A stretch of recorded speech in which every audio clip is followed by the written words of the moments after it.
Yeah, and so from in the publication, I'm actually from Ohio State, so I'm from everywhere today. All right. Okay, so thanks for that, Leslie. I like a nice play on words, and so from waste to worth, creating an educational opportunity from a disaster. So that we took our educational opportunity from was highly pathogenic avian influenza, and was and still kind of is. And so, like the other presenters in this room, all right, I have the gift to gab. So I'm gonna fly, and then I'm just gonna hang out the whole time at the poster session. Okay? So you just come talk to us there. All right. So the backstory. And Leslie, like, no offense to you, I was really hoping that Jean, who was supposed to moderate this session, would be here because there's a little bit of a story here. So, but I'm going to tell it anyway. All right. So in spring of 2015, North Dakota experienced a little bit of avian influenza. By a little bit, I mean like 2 commercial operations, pretty small, not a big deal. And at that time, the USDA and the state together decided to only allow 2 people on each prem. And so, and an extension agent or 2. And so, because of that, I was not one of those people. And they did the thing, and then we wrote a protocol after that on how to actually respond to these disasters. And when I say respond, I'm talking from a disposal side of things, all right? So birds are depopulated, and now we're disposing of them. So fast forward March of 2022, our state Department of Agriculture called and said, hey, we depopulated a couple of commercial operations and now they're yours. And I was like, oh, cool. I don't know what that means. And so I panicked for a minute, hid in the corner, and then I found the protocol online. So first I found the 300-page one, and then I found the like 32-page one. And the only name I recognized was Jean's because I knew she came to like the Denver Waste to Worth. I saw her there in the, presenting. That was it. That's the only reason I knew Jean Bonneau's name and recognized it. I called her and said, hi, I'm from North Dakota and birds are dead and I don't know what to do. And she was like, oh, friend, I'm coming. And so she's like, USDA is going to send me, but they don't have time to send this stuff. And we were working between a blizzard. So a blizzard was on the way, but we really wanted to get the birds composted. So she said, I'm coming, but you need some PPE for me. And I'm like, I don't know what you need. And she's like, go out to your PPE shed and take a picture. So I took a picture and I sent it to her. And she said, oh, just grab one of everything and just bring it. And so I did. She came in. And so what happened is most of our responders, and so by responders, I mean our state vet, our assistant state vet, our extension disaster coordinator, me, 62% of our extension agents, all of us were new. Like I wasn't new to the system, but I was new to the disaster. And the person that had handled it before for NDSU was no longer with us. So all of us were new. None of us trusted each other. There was no trust. And so Jean came in, she saved the day with composting. We got her out before it blizzarded, and then life goes on. And so in June of 2022, Jean said, hey, I really think there's this conference you should come to. It's called the Animal Mortality Symposium. It's going to be great. And I was like, I'm good. I'm over the dead stuff. And she's like, no, really, make it happen. So she pestered me enough that I went. And on the last day, they had this in the morning, and they talked about Animal Disease Preparedness and Response Program grants. And so I wrote on a napkin, I wrote all of our agenda down, I wrote the whole grant on a napkin, I took a picture and sent it to our disaster coordinator and said, you will apply for this and I will be your friend and we'll do the thing. So the goals in this, because we don't have a lot of time, I didn't put them in here, but it's important. So the goals in this, my first goal, train the people. I just want people to know what we're talking about. So I want our extension agents to know what's coming to their counties, whatever kind of disease it is. Who do they call? Who do they contact? I want our emergency managers to be aware of who their extension agents are. I wanted our veterinarians to know that we have extension agents and they do stuff. And they can be really helpful, okay? And so train them was the first. Stress support was the second one, okay? We had some stressed out people for a handful of months. And nobody really knew, like, how do we talk to each other? What questions do we ask? None of us trust each other. All right, so train them, support them in their stress, and then networking was our third objective of this grant. And so networking was, we just want each other, everybody to know everybody. And so I knew while I was working in the disposal mold that I was doing my job properly. What I didn't know is if anyone else was doing their job. Okay, and so people would ask questions, and I'd be like, well, I'm not that person, but I am today, and I'm not that person, but I am today. And we do that a lot in Extension. However, in these kinds of disasters, you can't maintain that. That doesn't work. And so chain of command became very important. And knowing that, but having this networking helped me understand that, in fact, I could trust the people that were doing the thing, that they were doing their job. Okay, so you can see up here, I've had them up here long enough. These are all the topics we covered. We went through all of these things. And so what happened first is we got together as a team. There was a bunch of us. All right, we were from Department of Agriculture, Department of Environmental Quality, NDSU Extension, NDSU as a campus. And so we developed 9 presentations, 2 response simulations, 22 Extension publications, including 14 of them we translated into Spanish, 130 PPE kits, which is in the picture here, and then a resource hub as well. So those were going to be the outputs of this program or this grant. Here's just a few of the publications where we're on the downhill slide. We have just a couple left to finish up, and then we'll be done with those. So what happened is we worked on this curriculum, and then we did a curriculum preview. So the North Dakota Veterinary Medical Association has a winter annual conference every year, and we thought, what better place to find some critics than our Reserve Corps vets to tell us whether or not like the stuff that we're saying is useful. So I got in trouble a lot my first year in doing this response stuff of saying things that they're like, that's not the proper term.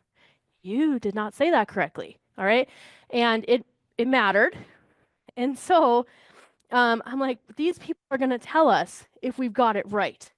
So we presented it to them. 11 of them responded afterwards, and we put them through the steps. So we didn't give them the full training. We just gave them a preview of each section is what we were approved to do.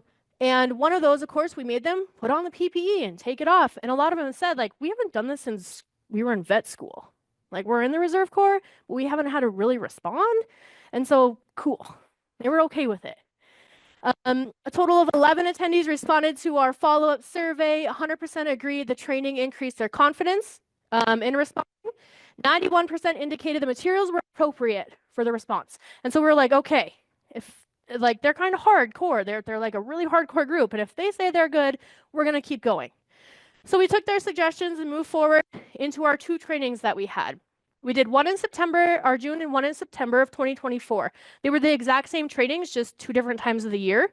A lot of busy people. They were 1.5-day events. So the first day was really like technical, hands-on. I would like to say like the sad stuff, all right? We talked about humane endings, and we talked about disposal, and we talked about like diseases, and we really went into it. The second day was stress management, conflict management, taking care of yourself, and then wrapping it all together in simulations. Classroom, group work, and then demonstrations, hands-on activities. We had those PPE kits.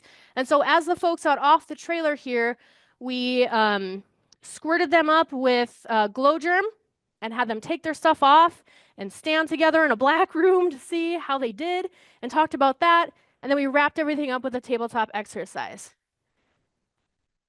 So post-training evaluations. Out of the 65, 57 of them took our post-training eval. 100%, every single one of them increased their confidence and ability in responding. So these were extension agents, extension specialists, emergency managers, district health unit workers, vets, both federal and just local vets came to this, brand inspectors. And so we had a bunch of people. These are the responders. These are not our producers. These are the people that would be doing, like going on farm and talking to the folks. 96% indicated they plan to make changes to be better prepared. And so a lot of times our extension agents and our emergency managers are the ones that have to help write the emergency plan for the counties of like, what are you going to do if there's a mass mortality for livestock? And there's some like wording in there from like 1992 that the extension agent is going to handle it, is basically what it says. And our extension agents are like, what does handle it even mean? Panicked together, and then they went back and said they were going to do some checking. 93% improved their ability to provide support. to individuals in high stress situations. So one of the comments I like to take out of that is we emergency managers don't normally deal with emotional responses, but we are the resource to finding the emotional response support. And so just giving them that network of knowing like who they can call, who they can talk to, or where some resources are was helpful. Okay, so 6-month follow-up, 25. I just pulled the rest of it. So we did 6 months after June and 6 months after September. I just pulled the last of our data on Friday. 92% felt their community is better prepared and able to respond because of the training. 60% took action to be more prepared. So 60% of the people went home and did something. Like, we're just so happy that even one person did. 12% have responded and they felt they were better equipped. Okay, so of that 12%, 100% said they're better equipped. So if you're doing the math right now, all right, that's a small number. And that's okay. So what happened after the trainings, we had wildfires and then we had winter. And winter is not always pleasant for us. But it was wildfires were really the big deal where they were able to actually take this stuff. Literally a month and a half later, we don't have wildfires, and we did. And it was bad. And so they were able to take this training, whether it was the stress stuff or just the physical, like having the PPE kit, being able to put something on, go out and say, okay, I'm really sorry this happened to you. Let's talk about disposal and what that looks like. The training was successful in building relationships. So 48% collaborating with individuals they connected with at the training. We also thought that was great. So how we facilitated that networking, long breaks like we're having here, fun lunches.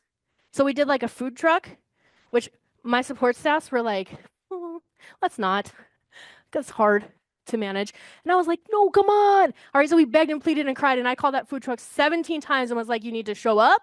You need to be fast. It needs to be good. Don't mess it up, because we'll never be able to do it again. And they did, like both times, delivered wonderfully. But that allowed people to stand in line with each other, to go outside, move around a little bit. And then we also hosted supper. And so we did like a 5-minute talk and then a long supper at our golf course where we just got to hang out. So that's how we facilitated that, and happy to know it worked. All right, what actions have been taken? Put together a list of resources, working on a response plan. That would be like at the county level. Monitoring of animal diseases in the state. So just kind of knowing. We have a call every other week in our state that deals with egg disasters. And so anyone, any agency can join that. Any of our extension can join that. And so just connecting them with that and knowing that they're using it. I've been more diligent about collecting names. This is our boots on the ground one. This is our extension agents going out and saying, I'm new here. I don't know you. I don't know what you have, but we need to connect with each other.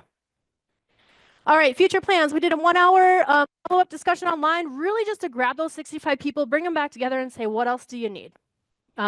We do these trainings and then we just tend to be like, go with it. All right, and so we brought them together, not a ton of action. Really, like, thanks for the resources. Nice to know where they're at. In September 25, we're planning a day-long tabletop just for our extension agents and our emergency managers. Again, the goal of that is just to increase networking, increase preparedness for a county level. And our disasters don't have to be high path. It can be blizzards, fires like we've had, tornado stuff, anthrax. That's been pretty common the last couple of years, and it's looking like we're setting up for another round of that. So this is just team affiliations. I put it all back here in case you're like, who did they actually have? And I want to contact that person who's me in their state. That's all on here. And I can share these with you if you need that.